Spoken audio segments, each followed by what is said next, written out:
30 years.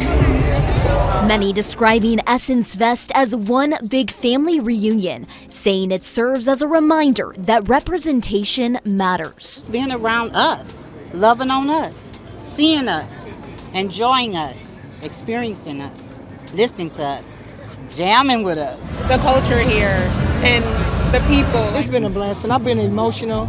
I've been dancing. I've been crying because I love it. Essence Fest just celebrated its 30th anniversary in the city of New Orleans. I have to say the concert series this year was much better than last year in my opinion. Last year seemed more like an Amber Rose Slut Walk or a 304 Pride Festival. Remember in 2023 it was just ratchet. They paraded around Janelle Monáe, flashing people, Meg Thee Stallion doing the Hot Girl Summer, turning the festival into Magic City. This year they brought the class back and the talent. I have to give that to them with the concert series. I'll reserve my thoughts on the daytime workshops. I guess for that I'll say overall, they gave attendees a feel-good experience. But some people didn't feel so good as Essence planned their 2024 takeover of the Crescent City. There was a major battle between Essence and the small business community of the city of New Orleans, a clash that took place at a city council meeting weeks before the festival, where small business owners voiced their concerns, accusing Essence Fest of gentrifying spaces for local businesses and shutting them out using clean zones. In terms of the sanction, what we're talking about is just having a process where people can register, right, so that we can understand what those businesses are. For example, we talked about an event inside of someone's business, right? We want to make sure that those events are not, big brand competitors, right, with the sponsors that Essence has. We have a contractual obligation, actually, to ensure in good faith that major brands don't ambush marketing in the city, and that is what our focus is. The clean zone is not aimed at trying to harm or hurt small businesses. Well, I'm here to tell you that's what they did, and this is not the first time. But essentially what Essence did here was go to the city of New Orleans, where they have all the politicians in their pocket to get them to do whatever they want them to do, and they made it where locals were not able to make money, not just on the streets as street vendors, but they even controlled the way people did business in existing brick and mortar businesses in certain areas like the French Quarter, downtown, Central Business District. All of these areas mapped out in what they call the clean zone, shutting off a lot of local entrepreneurs, most of them Black. With that, we have taken those steps. In 2022, the administration met with Essence, and knowing that there is a clean zone, we wanted a way to incorporate our local businesses within the footprint. And so what was created in 2022 was a marketplace. It was a marketplace for our local owned businesses to have an opportunity to vend at a very nominal fee. That took place in the Whale parking lot right in front of the convention center. And what she's not telling you is in that scenario, Essence is 100% in control. You have to register with them and they have to approve you to be a vendor at their event. That's different though, I understand that. They should be able to control the vendors at their own event. My problem is they allowed Essence to control vendors outside of their event in these different locations. For instance, if John Doe had a business in the French Quarter and Pepsi wanted to sponsor an event there, they wanted to be able to go to that business and stop them from having that event if Coca-Cola was sponsoring Essence. Basically controlling the local businesses and just telling us that you're going to make that up by allowing them to come to your event and pay you to be a vendor. Keep in mind they also have to approve you for that. They should not be able to shut out people outside of the location where they're having their event. They basically allow these corporations through Essence, and Essence is one of them, to control everything.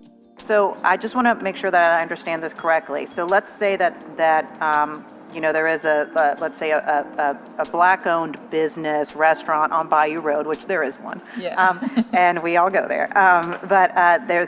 There's a business there, and let's say that this individual would now like to have an event within the clean zone that we're seeing here. What you're saying is that this owner would have to then register with Essence, or how would this? I will tell you, like I've told many people who have looked at this issue, the clean zone works best when the city's enforcing the clean zone, not when third parties are enforcing it. I agree. Because when the city's actually enforcing the clean zone, it is done in such a way where it is an educational process, not a punitive process. For the most part that we have seen, trickle-down economics does not work. And so we have a lot of players that are coming into this situation and making a lot of money. We hear about the $200-something million every year, and that money does not come down to a small business. I, like the rest of you, am confused as well with a lot of this. And with all due respect to Ms. Russell and Ms. Alexis, two people who I have a great relationship with, for the most part, this is foolishness. Essence is a guest in our city. All of the council people up here are married. All of the council people up here are married. There's no way in the world that you will allow me once a year to come into your home and set precedent and rules for what goes on for you, your home, and your children. If I am a small business, let's say we're talking about Bayou Road. If I'm a restaurant and I serve Pepsi products, and Pepsi wants to come into my business where I pay taxes 365 days out of the year and wants to do business with me, that has no right, Essence has no right to tell me what to do with my business. They are overreaching. This has been 30 years. This has been 30 years of Essence, and I understand that for the past few years or so, there's been new ownership and new management. However, the things of this city have not changed for the most part when it comes down to this. Again, we have not seen the small, and when I say we, I mean the small Black and minority businesses have not seen the economic inflow and impact of this money that comes in every year, whether it is Essence, whether it is Super Bowl, Sugar Bowl, or anywhere else. And the information in this clean zone is foolishness. And I'll keep it at that. Thank you, guys. We got work. This meeting was wild, by the way. At least 3 citizens got arrested. Police removed 3 people from this morning's city council members.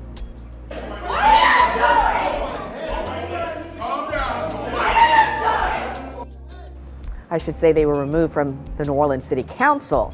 The NOPD says all 3 were asked to leave multiple times and refused. Police officers say when they made the arrest for disturbing the peace, the suspects resisted and struck multiple officers. Byron Cole, Riddell Cole, and Sean Miles now face multiple charges.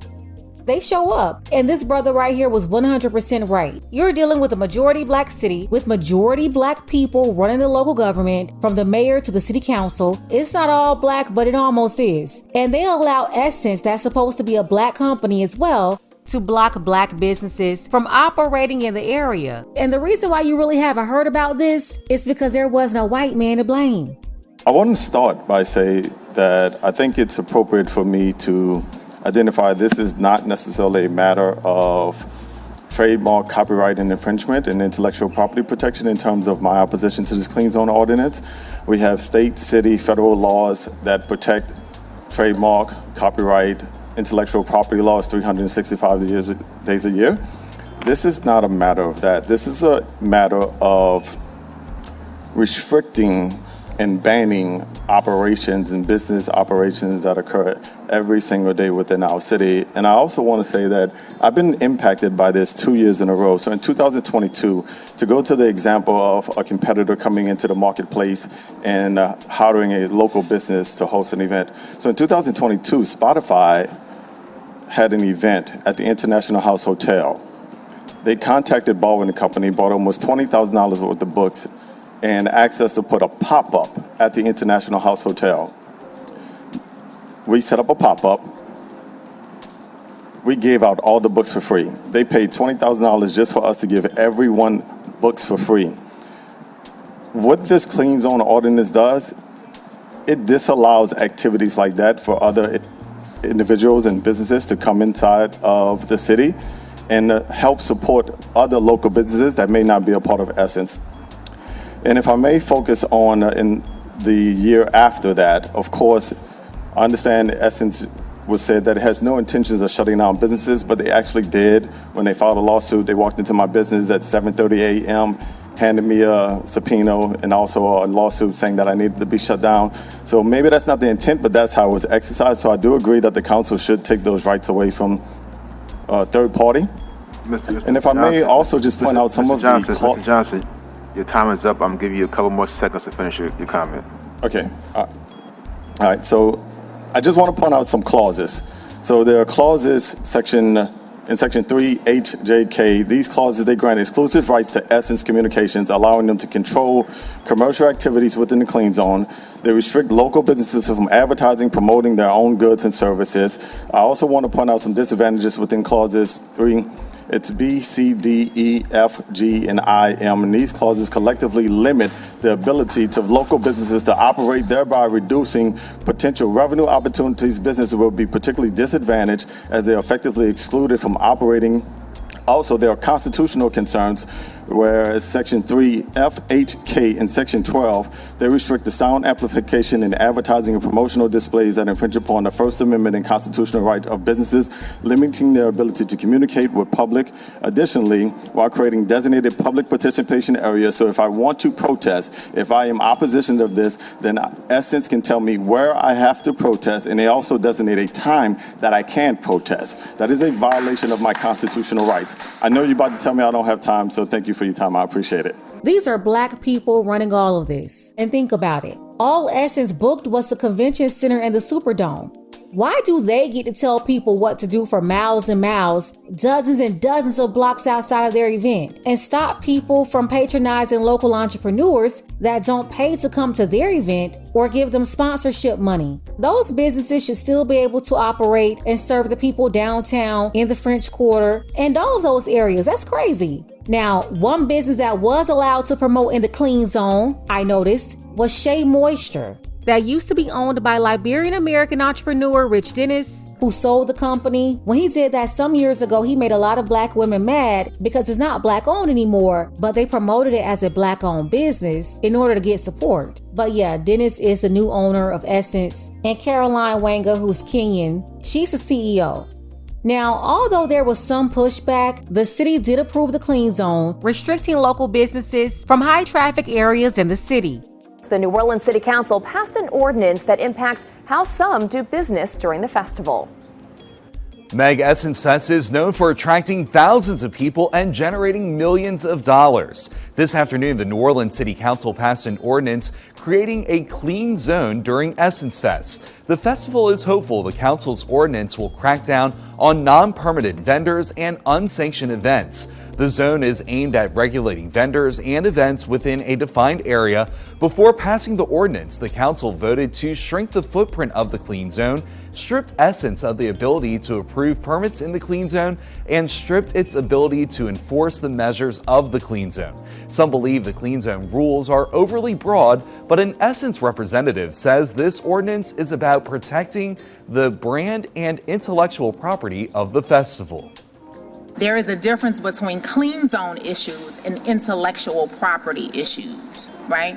And so we had some issues in the past where we have bad actors that may be using or infringing on intellectual property. This is a matter of restricting and banning operations and business operations that occur every single day within our city. And I also want to say that I've been impacted by this 2 years in a row.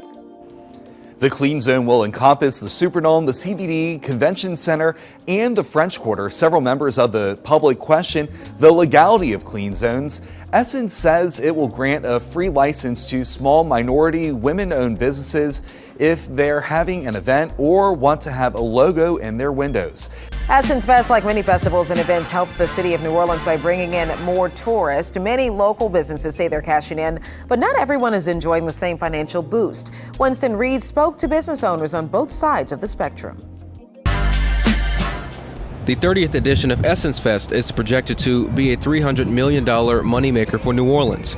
It's in large part thanks to eager visitors like DeQuanda Magby, who made the trek from Alabama for her birthday. So me and my friends, our goal is to try whatever food we can within these 4 days. So if we can hit 50, we hitting 50. You hear me? Essence is only second to Mardi Gras. For restaurant owner Glenn Charles, it's all hands on deck for his staff at Nice Guys NOLA. Me and my wife love it. We get a lot of people from all over the country, all over the world, really. Lala Bowie serves up food for thought as a tour guide at the Backstreet Cultural Museum in Treme. You come here, you're going to learn a lot about the culture. We have Indian suits, we have baby doll suits, we have skull and bone. Bowie says the museum once held exhibits for Essence Fest in years past, but with updated requirements, including vendor fees, the business has been absent from the festival in recent years. In an effort to increase foot traffic, the Backstreet Cultural Museum reduced its ticket prices for the festival weekend. For the influx of people that come into the city to see Essence Festival, we have not seen those numbers here at Backstreet Cultural Museum. Bowie and the Backstreet team hope to rekindle their relationship with the Essence Fest organizers moving forward. We really want everybody to know the culture. New Orleans is more than just coming in for the good food and the good times. We have rich cultures here that's been traditions that's been going on for over 300 years. The Essence Festival wrote a love letter to the city in honor of their 30th anniversary and pledged $9,000 in donations to local schools.